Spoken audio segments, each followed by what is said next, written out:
Daughter-in-law banned me from grandson's party, so I took back my house. I'm a 66-year-old man who's been living alone since my wife passed away 3 years ago. My grandson is my greatest joy, and we've always been close. But recently, I discovered my daughter-in-law, Sandra, excluded me from my grandson's first birthday party. The pain and frustration this caused me led to an unforgettable series of events.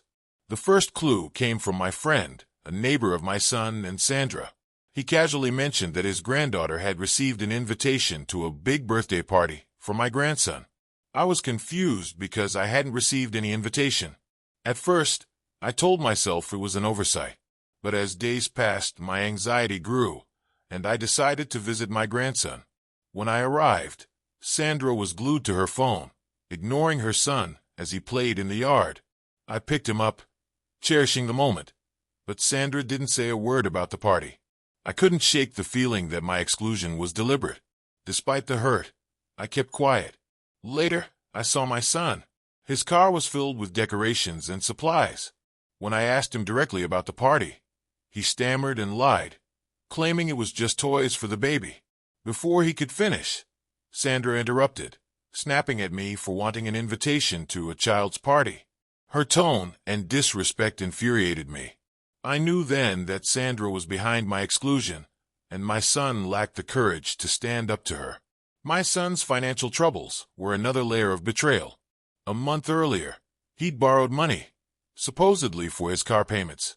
Now, I realized that money was funding the lavish party I wasn't invited to. Furious, I confronted him and demanded repayment. My son promised to visit the next day to discuss the matter, but never showed up.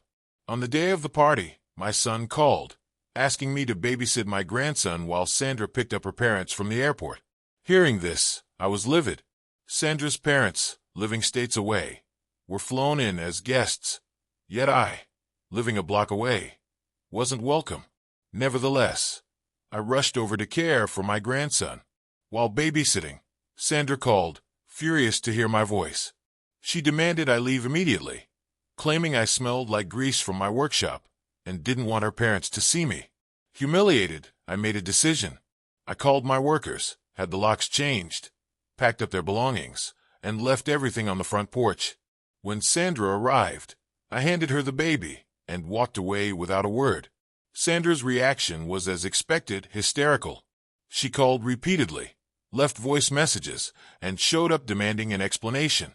I told her, plainly and calmly, that the house was mine, and I no longer wanted them living there. Sandra tried to apologize, but her tone was insincere. When she offered to let me attend the party if I wore better clothes, I told her to leave and never return. Days later, my son arrived, pleading for forgiveness. He admitted they were living in their car, unable to afford rent. I asked why Sandra wouldn't get a job, to which he said she believed she was out of his league and didn't need to work. I reminded him of everything I'd sacrificed for their comfort, including giving up my home. Yet, instead of gratitude, I'd been disrespected and humiliated. I refused to give them the house back. Sandra's next move crossed the line. One night, she broke into my house, shattering a window to retrieve the keys. I called the police, and she was arrested for trespassing.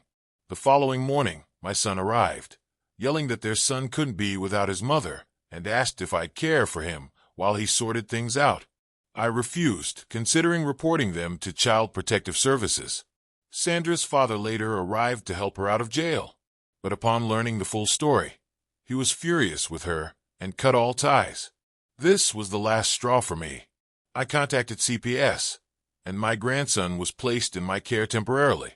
We celebrated his birthday together, just the two of us. For the first time in weeks, I felt a sense of peace.